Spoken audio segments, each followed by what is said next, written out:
Food diet maintain చేయాలి, వీటన్నిటి గురించి కూడా మనకి అవేర్నెస్ కల్పించడానికి వీళ్ళు ఇచ్చేశారు. మరి వాళ్ళకి నా ధన్యవాదాలు.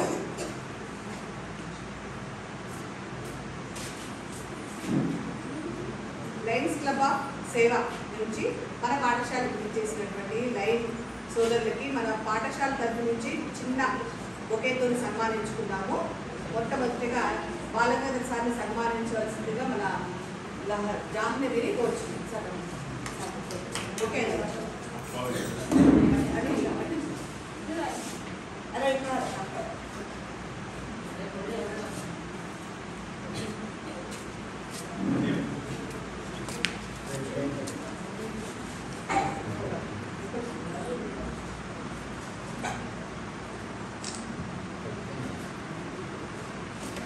పాండురంగారావు గారికి బొకే అందించవలసిందిగా మన ప్రజ్ఞాని తెలుస్తున్నారు.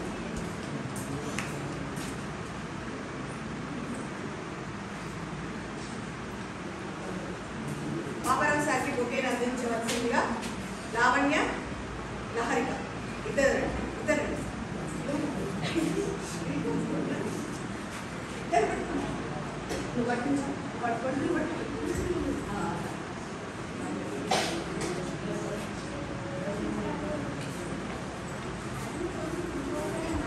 అమూల్యమైన మాటలు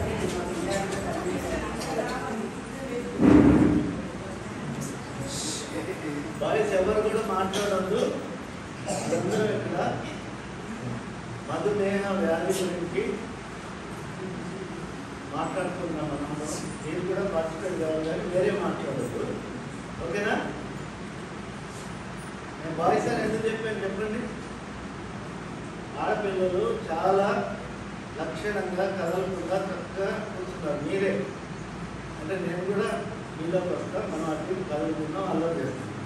ఒక్కడికి ఆ క్రమశిక్షణ అనేది రావాలి. ఈసారి నేను రాయపూర్ క్యాంపులో చేసేటప్పుడు నాకు ఇచ్చామన్నమాట. నాకు హెడ్ మాస్టర్, నేను సార్కి అసిస్టెంట్. ఇప్పుడు మళ్ళా 2 రోజుల తర్వాత కలవడం జరిగింది. సో ఈరోజు lions district 320 district governor Nagesh Pampani గారి పిలుపు మేరకు ఈ నెల 19 నుంచి 25వ తారీఖు వరకు మధుమేహ అవగాహన వారోత్సవాలు నిర్వహించుకుంటున్నాం. దాంట్లో భాగంగా ఈరోజు 3వ రోజు మరి జిల్లా పరిషత్ హై స్కూల్ ఎరాస్పల్లిలో మధుమేహ అవగాహన కార్యక్రమాన్ని మనం ఈరోజు జరుపుకుంటున్నాం. ఇటువంటి కార్యక్రమంలో అధ్యక్షత వహిస్తున్నటువంటి శ్రీమతి విజయలక్ష్మి గారు, అదేవిధంగా జోన్ చైర్పర్సన్ లయన్ పాండురంగారావు గారు, లయన్స్ క్లబ్ బోధక సేవా కార్యదర్శి లయన్ పాపారావు గారు, లయన్ డాక్టర్ భారతి గారు, అదేవిధంగా లయన్ ఎం శ్రీలక్ష్మి గారు, ఈ కార్యక్రమంలో పాల్గొంటున్నటువంటి ఉపాధ్యాయులు అందరికీ అభినందనలు తెలియజేస్తూ ప్రియమైన విద్యార్థులకు శుభాశిస్తుంది.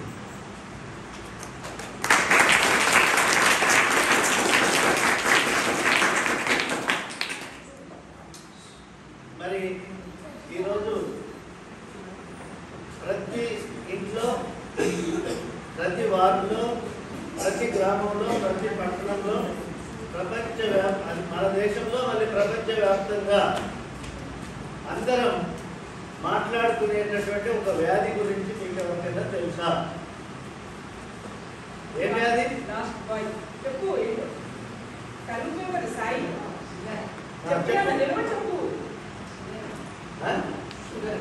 షుగర్ వ్యాధి. Very good. షుగర్ వ్యాధి అంటే దీనికి అనేక పేర్లు ఉన్నాయి. ఇప్పుడు మనం అనుకుంటుంటే ఇక్కడ ఉంది కదా మధుమేహ వ్యాధి. మధుమేహము అంటే షుగర్. అదేవిధంగా చక్కెర వ్యాధి, దీన్ని ఇంగ్లీష్లో డయాబెటీస్ డయాబెటీస్ అంటారు. ఈ వ్యాధిని ఇంగ్లీష్లో ఏమంటారు? డయాబెటీస్. ఈరోజు ప్రపంచవ్యాప్తంగా అనేక మంది డయాబెటీస్ వ్యాధితోటి బాధపడుతూ ఉన్నారు. ఇది చాలా ప్రమాదకరమైనటువంటి వ్యాధి. పైకి ఏం కనపడదు. ఒక చాప కింద నీళ్లు పోతే చాపకు పైన కనపడతాయి మనకు. దాన్ని ఇట్లా చేతితో తెస్తానో లేదా ఆ చాప మీద కూర్చుంటేనో ఆ తడి వస్తుంది. అదేవిధంగా అదే పద్ధతిలో ఈ మధుమేహ వ్యాధి లేక డయాబెటీస్ వ్యాధి చాప కింద నీరులాగా వ్యాపిస్తూ ఉన్నది. దీనికి వయసుతోటి సంబంధం లేదు. ముఖ్యంగా యుక్త వయసులో వచ్చిన వాళ్ళు, అంటే 16-17 సంవత్సరాల వయసు నుంచి ముసలి వాళ్ళ వరకు అందరూ కూడా ఈ మధుమేహ వ్యాధి బారిన పడి ఎన్నో ఇబ్బందులు ఎదుర్కొంటున్నారు. ఈ మధుమేహ వ్యాధిని నిర్లక్ష్యం చేస్తే ప్రాణాంతకం. దీన్ని చక్కెర బీమారే కదా, ఏమవుతుందని దాన్ని మనం నెగ్లెక్ట్ చేయొద్దు, నిర్లక్ష్యం చేయొద్దు. అట్లా చేస్తే అది ఆ చక్కెర వ్యాధి ఎక్కువైపోయి మన శరీరంలోని అన్ని అవయవాల మీద ప్రభావం చూపి మనిషి చనిపోయేటటువంటి ప్రమాదం ఉంటుంది. కనుక దీన్ని మనం తేలిగ్గా తీసుకోవద్దు. అయితే ముందుగా మనం అసలు ఈ మధుమేహ వ్యాధి ఎట్లా వస్తుంది, ఎందుకు వస్తుంది, ఎట్లా వస్తుంది అని అంటే మన శరీరంలో ప్యాంక్రియాస్ అనేటటువంటి ఒక గ్రంథి ఉంది.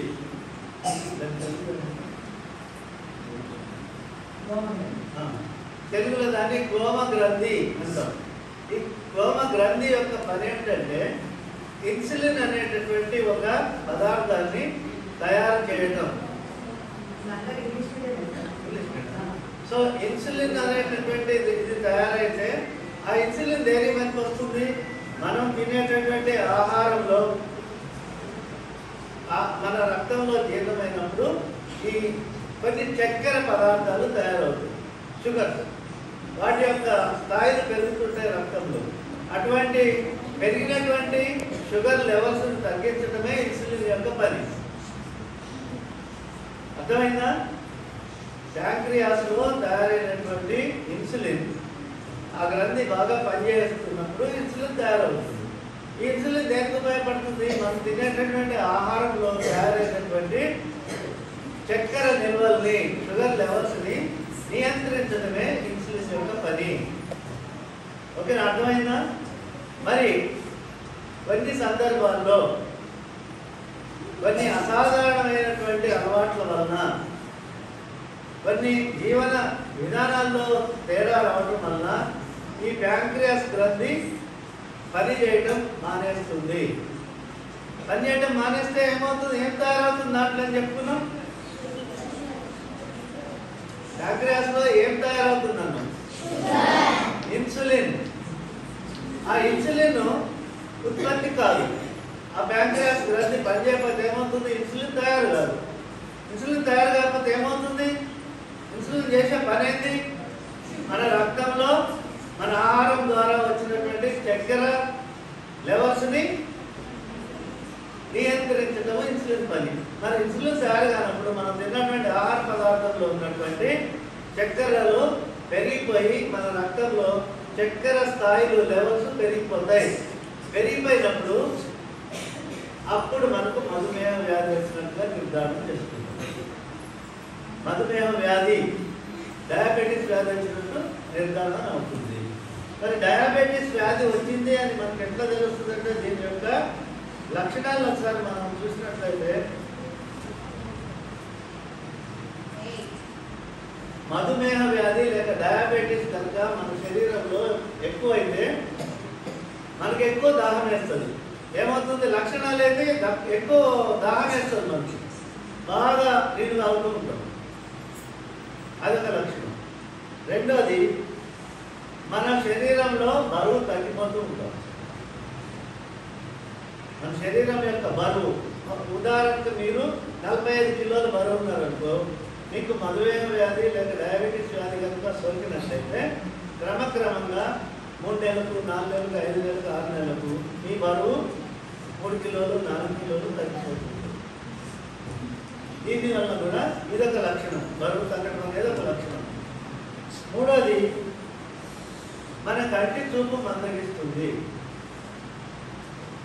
కళ్ళు మనం ఏంటి వస్తువుల్ని చదవడం, రాయటం, మళ్ళీ వస్తువులన్నింటినీ కూడా చూస్తుంటాం కదా కంటితోటి. మన కంటి చూపు తగ్గిపోతూ ఉంటుంది, క్రమక్రమంగా తగ్గిపోతూ ఉంటుంది. ఇది మూడో లక్షణం. ఇక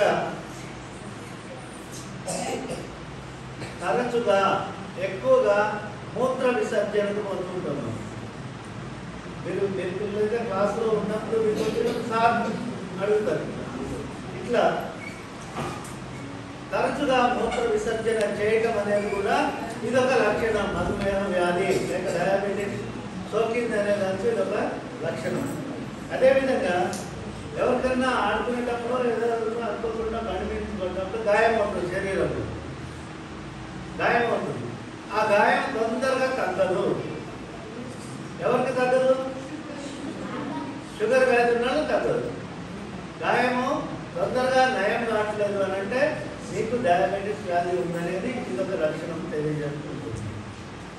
తర్వాత ఒక చిన్న పని చేసిన, ప్రతి దూరం నడిచిన, ఒక బరువు ఎత్తిన మన తొందరగా అలసట వస్తుంది, ఆయాసం వస్తుంది. ఇది కూడా డయాబెటిస్ ఉంది అనే దానికి లక్షణం. ఈ విధంగా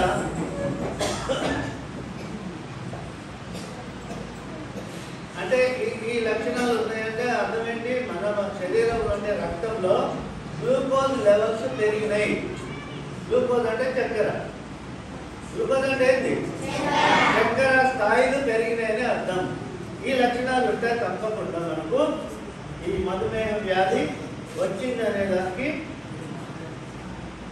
ముందుగానే మనకు ఒక బెల్ కొడుతూ ఉంటుంది అనమాట. ఇటువంటి అది ఉంటే మీరు అనుకోవాలి, మీ తల్లిదండ్రులు కానీ మీ అన్నలు కానీ ఎవరికన్నా ఇటువంటి ఉన్నాయని అడగండి.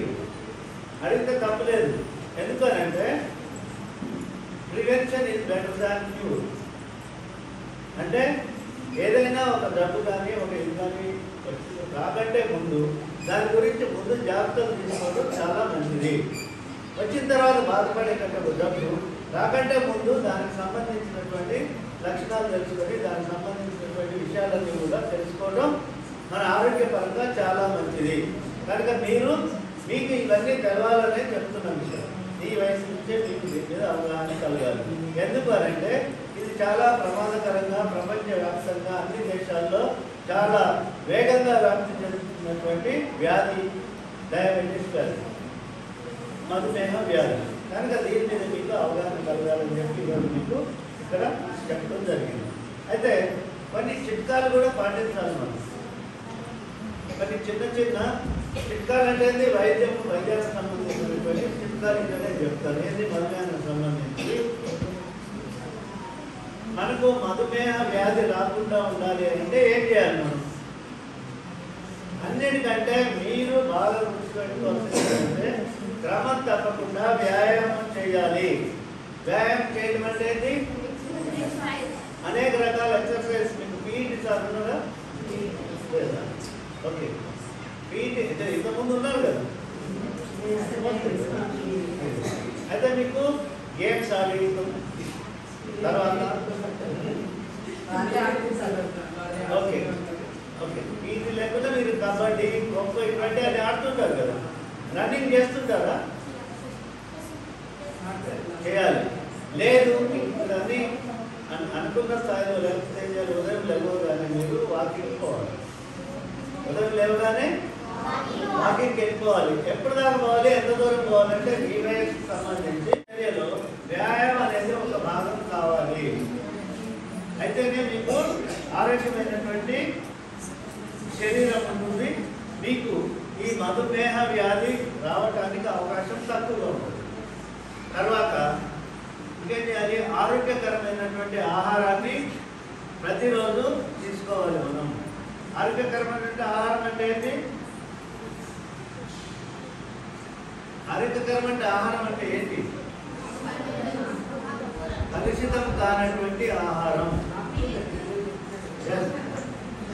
అన్నిట్లో ఎక్కువగా మనం ఏం చేయాలి? పెరుగు, మజ్జిగ గురించి తెలుసా మీకు? తెలుసు.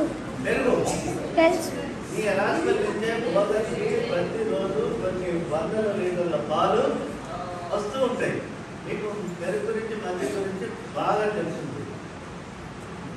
పాలని చేస్తే మన పెరుగు అవుతుంది కదా, ఆ పెరుగు కంటే కూడా ఆ పెరుగులో నీళ్ళు కలిపి మజ్జిగ చేయాలి. చేసినటువంటి మజ్జిగ తీసుకుంటే ఈ చక్కెర వ్యాధి రాకుండా అదుపు చేసుకోవచ్చు. పెరుగు కంటే కూడా ఏం తాగాలి? నీళ్ళు పోసి చిలుకుతారు కదా, అప్పుడు వచ్చినటువంటి వెన్నం తీసి అప్పుడు వచ్చినటువంటి మజ్జిగను పలచటి మజ్జిగను తాగితే ఈ చక్కెర వ్యాధి రాకుండా మీకు అదుపులో ఉంచుకోవచ్చు. అదేవిధంగా ఈ మజ్జిగ అనేది ఒక మందులాగా పనిచేస్తుందని చెప్పి వరల్డ్ హెల్త్ ఆర్గనైజేషన్, ప్రపంచ ఆరోగ్య సంస్థ చెప్తా ఉన్నది. కనుక ఇదొకటి కూడా మీరు చాలా జాగ్రత్తగా దృష్టిలో పెట్టుకోవాలి. తర్వాత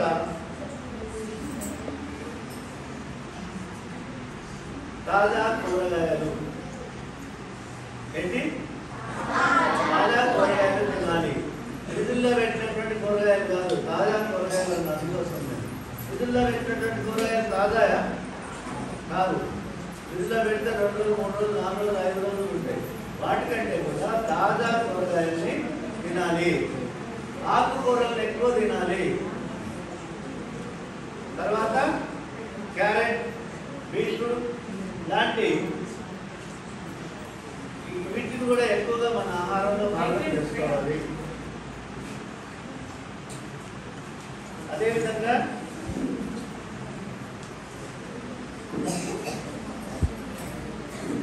మాంసం వృత్తులు అంటే మనం చికెన్, మటన్ వీటికి ఎంత దూరంగా ఉంటే అంత మంచిది.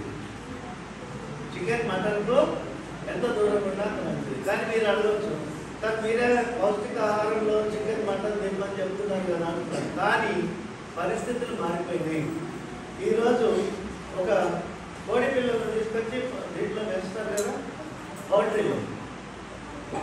ఒక నెలలో 2.5 కిలోల కోడి తయారవుతుంది. ఒక నెల రోజుల్లో 2.5 కిలోల బరువున్న కోడి తయారవుతుంది. ఎందుకు తయారవుతుంది అంత తొందరగా?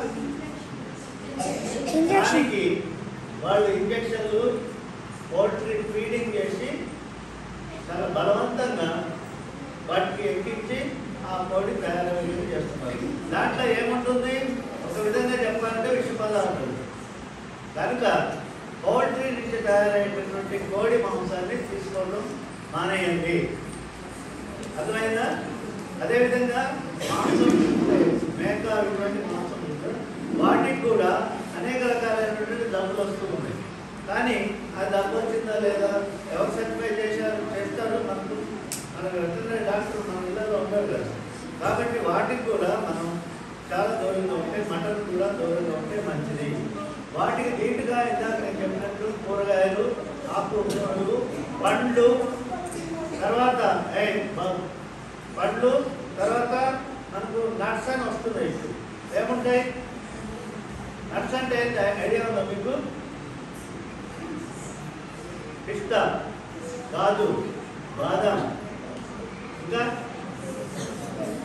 చెప్పండి, ఇంకా అన్నీ కూడా డ్రై ఫ్రూట్స్. వాటిని ఎక్కువగా తీసుకోవాలి.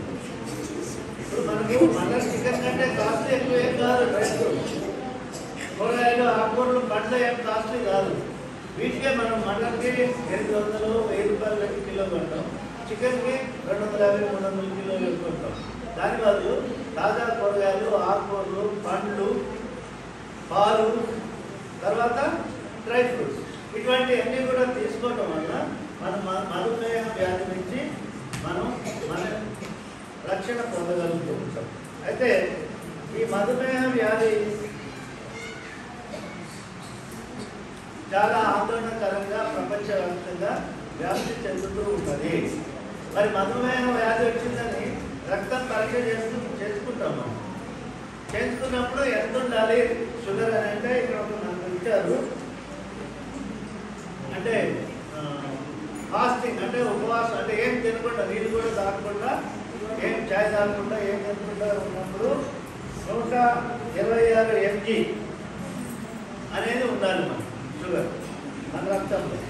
అదేవిధంగా భోజనం చేసిన తర్వాత ర్యాండంగా చూసినప్పుడు 200 mg కనుక ఉన్నట్లయితే దీన్ని 3 నెలల సగటు తీస్తారు. దాన్ని HB1A అంటారు. దీన్ని 3 నెలలు తీస్తే ఈ విధంగా కనుక మనకు రీడింగ్ వస్తే మాత్రం మీకు షుగర్ వచ్చింది అని చెప్పి తెలుసు. దానికంటే తక్కువ ఎంజీలు ఉంటేనే మనకు షుగర్ లేదు అని ఈ పరీక్షలో తెలుస్తుంది. అట్లా మనం చూస్తే ప్రపంచవ్యాప్తంగా భారతదేశం షుగర్ వ్యాధికి ఒక కేంద్రంగా నగరంగా తయారైంది భారతదేశం. ప్రపంచంలో ఉన్నటువంటి దేశాలన్నింటిలో కూడా షుగర్ వ్యాధి అట భారతదేశము షుగర్ వ్యాధిని వ్యాపంగా చేయడానికి ఒక ప్రధాన పట్టణంగా నగరంగా తయారైందని చెప్పి వరల్డ్ హెల్త్ ఆర్గనైజేషన్ ప్రపంచ ఆరోగ్య సంస్థ చెప్పినటువంటి గణాంకాలు తెలియజేస్తూ ఉన్నాయి. ఈ విధంగా మనం చాలా ఎక్కువగా భారతదేశంలో ఈ మధుమేహ వ్యాధి వ్యాప్తి చెందుతుంది కనుక మనం దీని నుంచి కాపాడుకోవడం కోసం మనం ఎన్ని కోట్లు సంపాదించినా, ఎంత పెద్ద పెద్ద ఉద్యోగాలు సంపాదించినా మన ఆరోగ్యం బాగుండకపోతే ఏమవుతుంది? మనకు సుఖింది. ఆరోగ్యమే మహాభాగ్యం. ఆరోగ్యం ఉంటే పెద్ద కోట్ల డబ్బులు ఉన్నట్టే మన దగ్గర. ఆరోగ్యం చెడిపోతే ఎన్ని వందల వేల కోట్లు ఉన్నా కానీ మనకి ఏమి లాభం లేదు కనుక ఈ సూత్రాన్ని మనం దృష్టిలో పెట్టుకుని మన ఆరోగ్యాన్ని జాగ్రత్తగా మనం కాపాడుకోవడం మన చేతుల్లోనే ఉంది. ముఖ్యంగా మీకెందుకంటే ఈనాడు రేపు కాబోయే మీ పౌరులు ఇవన్నీ కూడా జాగ్రత్తలు తీసుకుంటే మీ ఆరోగ్యం సురక్షితంగా ఉండి ఒక ఆరోగ్యకరమైనటువంటి భారతదేశం, ఈ సమాజం తయారవుతుందని చెప్పి భావిస్తూ మీకు ఈరోజు ఈ మధుమేహ అవగాహన కల్పించడం కోసం మీ దగ్గరికి వచ్చాం. కనుక మీరందరూ కూడా ఈ విషయాలన్నీ కూడా దృష్టిలో పెట్టుకుని మీకు టైం ఉన్నప్పుడు ఆడుకోండి, వ్యాయామం చేయండి, తర్వాత మంచి ఆహారాన్ని తీసుకోండి. ఇప్పుడు మనం చెప్పినటువంటి ఆహారం కోసం ప్రయత్నం చేయండి. గుడ్డు తినొచ్చు, కానీ గుడ్లో కూడా ఎక్కువ మంది ఉంది. కాకపోతే ఏంటంటే నాటుకోడి గుడ్డు అయితే చాలా శ్రేష్టం అని చెప్పి చెప్తున్నాము డాక్టర్. నాటుకోడి తెలుసు కదా, పౌల్ట్రీ కోడి కాకుండా నాటుకోడి తెలుసా? మనదే మనదే. పౌల్ట్రీ కోడి ఎవరు వేరేవారు. చికెన్ కూడా నాటుకోడి.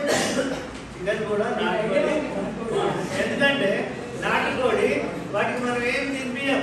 మన చుట్టుపక్కల తిరిగి చిన్న చిన్న గింజలు వాటినే అవి తింటూ ఉంటాయి. అవి అనారోగ్యకరమైనటువంటి ఆహారం కాదు, పౌల్ట్రీ ఫీడింగ్ కాదు. కనుక నాటుకోడి మాంసాన్ని తింటే కూడా ఆరోగ్యానికి మంచిదే.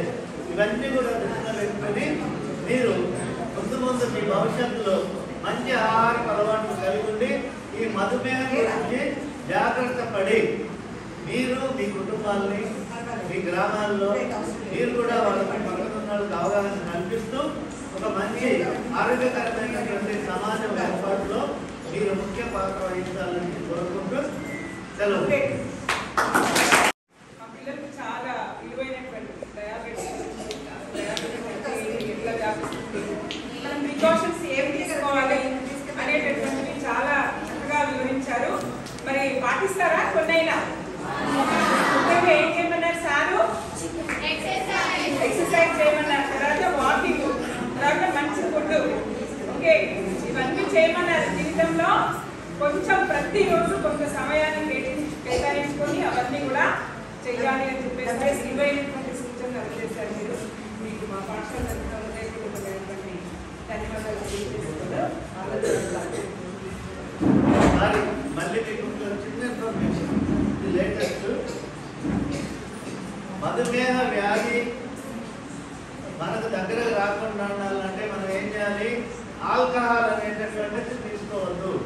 అంటే మీకు చెప్తున్నా మీరు తీసుకుంటారని కాదు, మీకు తెలిసి ఉండాలి. అది ఆల్కహాల్ అంటే తెలుసు కదా మీకేంటి? ఆల్కహాల్ అంటే డ్రింక్ అంటారు, ఇంకా ఉన్నాయి కదా మత్తు పదార్థాలు, వాటికి దూరంగా ఉండాలి. రెండోది, ప్రతిరోజు మీరు 8 గంటలు నిద్రపోవాలి. 8 గంటలు నిద్ర కంపల్సరీ. ఎన్ని గంటలు? 8 గంటలు నిద్ర కంపల్సరీ. తర్వాత వంట చేయడానికి మీ అమ్మ మీ అక్కలు ఏం నూనె వాడతారు?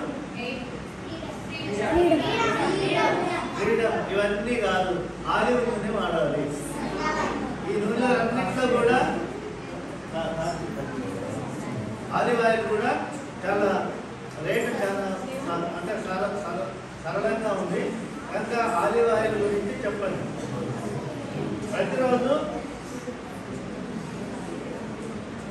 కనీసం 30 నిమిషాలు వారానికి కనీసం 5 రోజులు వ్యాయామం చేయాలి.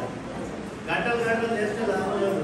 కనీసం 30 నిమిషాలు వారానికి 5 రోజులు తప్పకుండా వ్యాయామం చేయాలి. అంటే వాకింగ్ కానీ రన్నింగ్ కానీ ఇంకా ఎక్సర్సైజ్ కానీ చేయాలి.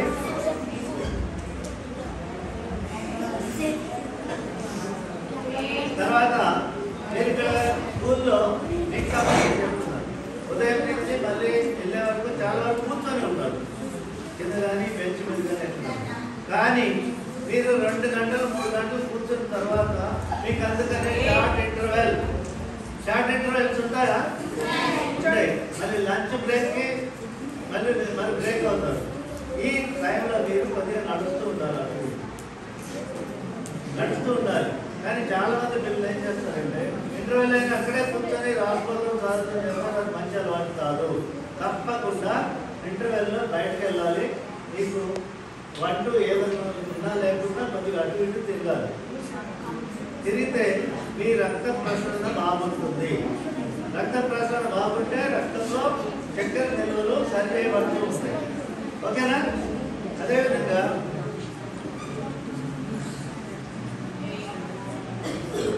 ఇంకన్నిటికంటే ఎక్కువ మీకు ఎండాకాలం బాగా దాహం అయితే ఏం తాగుతారు?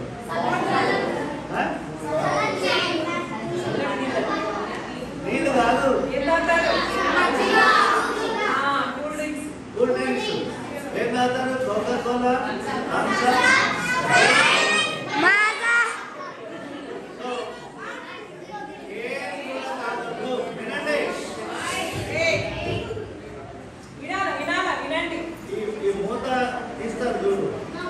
అటువంటి పానీయాలు ఏది కూడా తాగదు. ఏంది ఇప్పుడు నేను చెప్పిన చల్లటి నీళ్ళు అన్నారు. ఓకే. అదేవిధంగా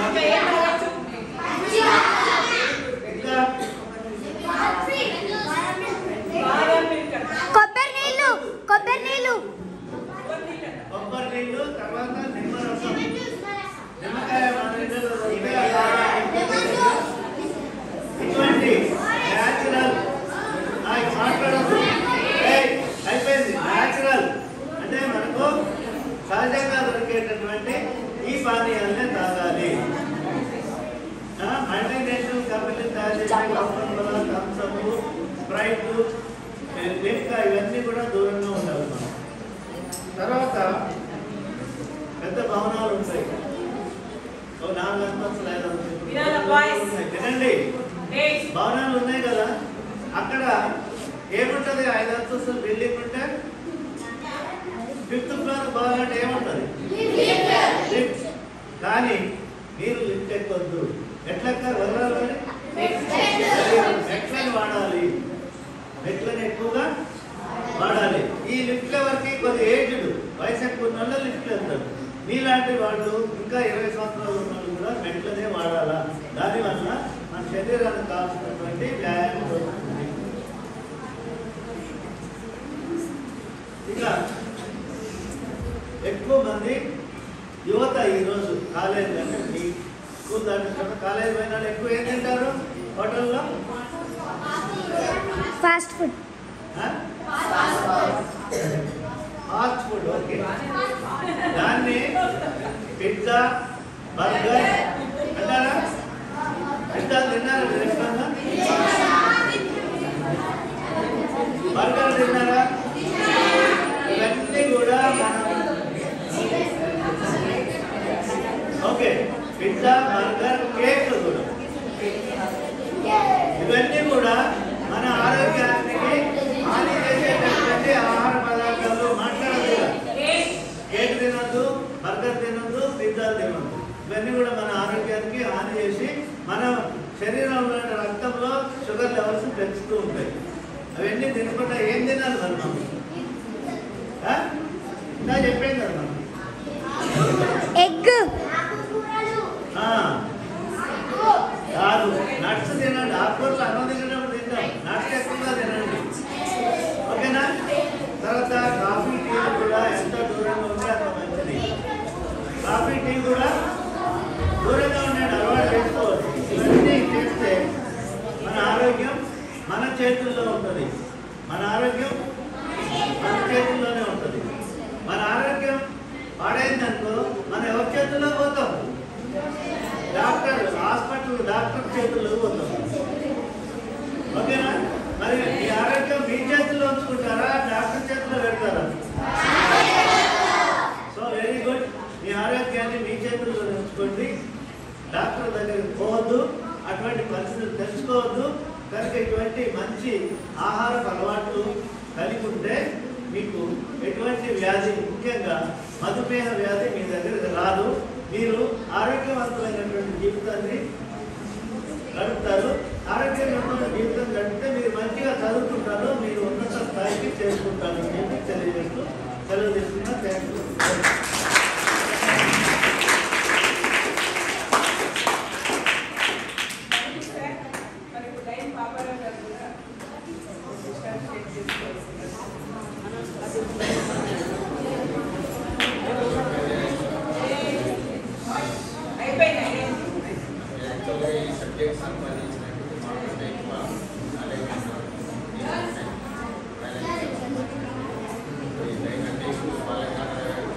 ఈ వయసులో కూడా అయినా పొద్దున్నే 4 గంటలకు లేచి షెడ్యూల్ ఆడతారు. చూసారు కదా ఎట్లున్నారు ఆయన వయసుకి షెడ్యూల్ ఆడతారు. పొద్దున్నే వాకింగ్ చేస్తారు. మీరు చెప్పినవన్నీ ఆయన పాటిస్తారు. ప్లాస్టిక్ కప్పులు టీ పోస్తే కూడా తాగాలి, ఎందుకంటే దానిలో పైన ఉంటుంది. అది మన ఆహారానికి మంచిదే. మేము బయటకు వెళ్ళినప్పుడు గాజు గ్లాస్ కానీ స్టీల్ గ్లాసులో ఉంటేనే ఆయన తాగుతాం. చాలా విషయాన్ని ఈ వయసులో నెట్ నుంచి పేపర్లోంచి చాలా డేటా తీసుకుని మీకు అందియాలని ఉద్దేశంతో మ్యాక్సిమం డేటాను తీసుకుంటారు. ఇంత డేటా మ్యాక్సిమంగా నేను ఇవ్వలే, యాక్చువల్గా చాలా బాగా. అలాగే మన జోనల్ చైర్మన్ మంగళరావు గారు, అలాగే డీసీ మెంబర్ శ్రీలక్ష్మి గారు, అలాగే జెడ్సీ మరియు అవయవ సంబంధించిన రాష్ట్ర మంత్రులు, అలాగే ఎదురులో చూసినటువంటి మిగతా మెంబర్స్ అందరికీ కూడా నమస్కారం. ముందుగా ఈ కార్యక్రమం మాకు ఇక్కడ చేయడానికి అవకాశం ఇచ్చినటువంటి ప్రధాన ఉపాధ్యాయులు గారికి, మరియు స్టాఫ్ మెంబర్స్ కూడా నేను కృతజ్ఞత తెలియజేస్తున్నాను. ఎందుకంటే మీకు చాలా విషయాన్ని అడిషనల్ నాలెడ్జ్ ఇవ్వాలి, ఇతర వ్యక్తుల ద్వారా రిసోర్స్ పర్సన్ ద్వారా ఇవ్వాలని ఆలోచించి మనకి అవకాశం ఇవ్వడం జరిగింది. నేను ఎక్కువగా చెప్పను, 4-5 విషయాలే చెప్తాను. షుగర్ వ్యాధి మీ ఇంట్లో చాలామంది ముసలి వాళ్ళు కాళ్ళు పట్టుకుని నీళ్ళు పట్టుకుని నేను నడవలేను, చేయలేను, నాకు నీరసంగా ఉంది అని చెప్పడం ఉన్నారు కదా పెద్దవాళ్ళు, అమ్మమ్మలు నాయనమ్మ. వాళ్ళలో చాలామందికి షుగర్ వ్యాధి ఎందుకు వస్తుందంటే సార్ చెప్పారు కదా, తీయకున్నటువంటి ఏ వస్తువు అయినా షుగర్ వ్యాధికి వచ్చేదా. ఒక చిన్న పిట్టకథ చెప్తాను, సింపుల్గా చెప్పేటువంటిది మీకు అర్థమయ్యేటట్టు. మీ ఊర్లో అప్పుడప్పుడు రాత్రిపూట సప్తాహాలు చేస్తుంటారు కదా, అంటే భక్తికి సంబంధించినటువంటి డ్యాన్సులు లేకపోతే పురాణాలు చెప్తారు కదా పెద్ద మనుషులు వచ్చి. చెప్పేటప్పుడు మీ ఊర్లో జరుగుతున్నప్పుడు ఒక ముసలాయన చదువుకోని ఆయన వచ్చి కూర్చున్నాడు రాత్రిపూట. చెప్తా ఉన్నాడు చాలా విషయాలు చెప్తున్నాడు. ఆయన ఏం అర్థం కావట్లేదా, చాలా పెద్ద పెద్ద విషయాలు చెప్తున్నాడు. నిద్ర వస్తుంది, చాలాసేపు విన్నాడు. ఆయన కూడా ఓపిక కూర్చుని విన్నాడు. రాత్రి 11 అయిపోతుంది, నిద్ర వస్తుంది. ఆయన కూడా ఓపిక కూర్చున్నాడు. అందరు అయిపోయింది, ఆయన చెప్పడం మొత్తం అయిపోయింది, చప్పట్లు కొట్టేసి అందరూ అయిపోయాడు. ఈయన లాస్ట్లో కూర్చుని వచ్చి ఆయన అన్నాడట, అయ్యా స్వామి, నువ్వు చాలా విషయాలు చెప్పినావు కానీ నాకైతే ఏమీ అర్థం కాలేదు.